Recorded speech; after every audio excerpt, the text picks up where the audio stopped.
नमस्कार विद्यार्थी मित्रांनो, मी डॉक्टर किशोर बागडे आणि आपण बघत आहात YouTube channel medical admission guidance. या चॅनलद्वारे मेडिकल ॲडमिशन संदर्भात लागणारी सर्व माहिती अतिशय नियमित पद्धतीने विद्यार्थी व पालक यांच्या गरजा लक्षात घेऊन प्रसारित केली जाते। तर हा चॅनल अजून सबस्क्राइब केले नसेल सबस्क्राइब करा, बेल आयकॉनवर क्लिक करा आणि आपल्या मित्रांना शेअर करा। या चॅनलद्वारे आतापर्यंत मेडिकल ॲडमिशन संदर्भात लागणारे बऱ्याच गोष्टींची आपण माहिती घेतली आहे, डॉक्युमेंटची माहिती घेतलेली आहे, सीट्सची माहिती घेतलेली आहे, कट ऑफची माहिती घेतलेली आहे। आता आजचा आपला विषय आहे ॲडमिशन प्रोसेसची काय होणार पुढे, कारण आपण बघतोय की सगळीकडे गढूळ वातावरण झालेलं आहे। आता माझ्या तर 10 वर्षाचा अनुभव लक्षात घेता असं वातावरण आतापर्यंत कधीच झालेलं नव्हतं, कधीच झालेलं नव्हतं। आपल्याला प्रथमतः वाटत होतं की जे काय आपण ऐकतोय की ते एका गोष्टीपर्यंत मर्यादित असेल, की पहिल्यांदा आपल्याला लक्षात आले की एका स्टेटमध्ये ते उघडकीस आलं, त्याच्यानंतर दुसऱ्या स्टेटमध्ये उघडकीस आलं, पहिल्यांदा बिहार, नंतर गुजरात, आता ते झारखंड पर्यंत कॅप्चर झालेलं आहे। आणि त्याच्यानंतर सर्वात दुर्दैवाची गोष्ट म्हणजे महाराष्ट्राबद्दल पण संशयाची सोय आलेली आहे आणि हे अतिशय खेदजनक आहे। आणि महाराष्ट्राच्या जे काही आपली महाराष्ट्राची संस्कृती आहे, महाराष्ट्राकडे सगळं भारत जो काही आशेनं बघत असतो त्याला काळिमा फासणारे जे काही झालं ते अत्यंत दुर्दैवी आहे। त्याच्याबद्दल आपल्याला काही बोलायचं नाही, ते काही गव्हर्नमेंटच्या यंत्रणा आहेत त्या सगळ्या तपासणी करतील।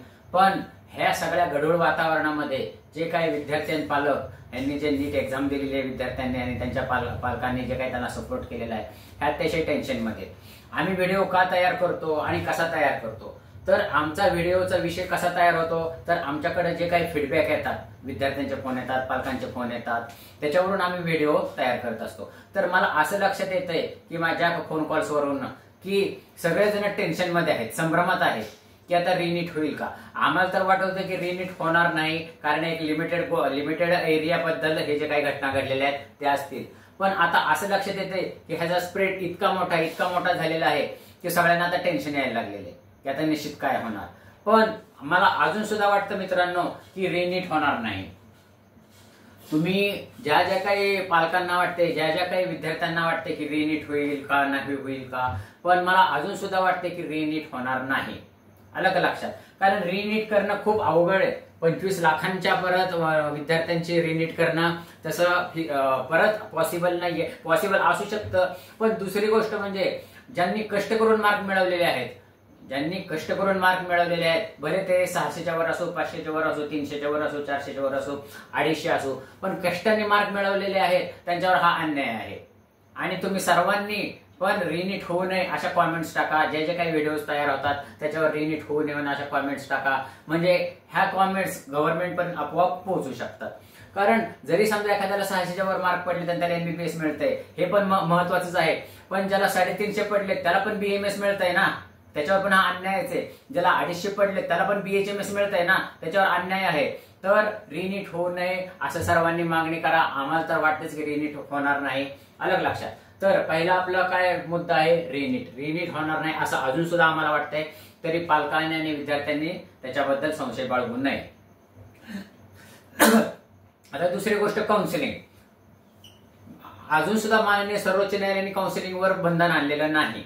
एवढं सगळं आपण ऐकतोय बघतोय तरीही माननीय सर्वोच्च न्यायालयाने काउन्सिलिंगवर स्टे आणलेला नाही। आणि ज्यांनी सांगितलेले की काउन्सिलिंग चालू करा आणि मेडिकल काउन्सिलिंग कमिटी म्हणजे MCCने 6 जुलै ही तारीख डिक्लेअर केलेली आहे की ऑल इंडिया कोटाचा फर्स्ट राऊंड। आणि ऑल इंडिया कोटाचा फर्स्ट राऊंड जर 6 जुलैला चालू झाला तर स्टेटचा 10 ते 15 जुलैच्या दरम्यान चालू होईल, हे आपण पाठीमागे बघितलेले आहे। तरी अजून सुद्धा काउन्सिलिंगवर स्टे आणलेलं नाही।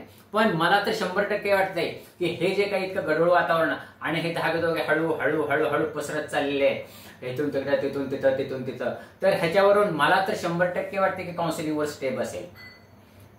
माननीय सर्वोच्च न्यायालय पूर्ण गोष्टीचा विचार करेल आणि काउन्सिलिंगवर स्टे बसेल, कारण स्टे बसणं महत्वाचं आहे। जर समजा अशा धुसर आणि गढूळ वातावरणामध्ये जर तुम्ही काउन्सिलिंग घेतली आणि जे माल प्रॅक्टिस करून ज्यांना मार्क पडलेले आहेत, मी परत एकदा म्हणतो ज्यांनी माल प्रॅक्टिस करून मार्क मिळवलेले आहेत, ज्यांनी वाम मार्गाने मार्क मिळवलेले आहेत, त्यांना जर ऍडमिशन मिळाली तर खरंच हे भारत देशाच्या ह्याने दुर्दैव आहे। आणि जे चांगला मार्क कष्टाने मार्क मिळवलेले आहेत त्यांच्यावर हा अन्याय आहे। तरी मला अजून सुद्धा वाटतं की सगळं जर वातावरणाचा विचार करून माननीय सर्वोच्च न्यायालय काउन्सिलिंगवर स्टे बसेल असं मला तर वाटतं। आणि तो स्टे बसायला पाहिजे. कारण होणार कसं, जर स्टे न बसता जर काउन्सिलिंग केलं तर माल प्रॅक्टिस करून येणाऱ्या विद्यार्थ्यांना ऍडमिशन मिळणार आणि नंतर ते लक्षात येणार की ह्या विद्यार्थ्यांचं हे झालेलं आहे, माल प्रॅक्टिस करून हे झालेले आणि मग ह्यांना कॅन्सल करा.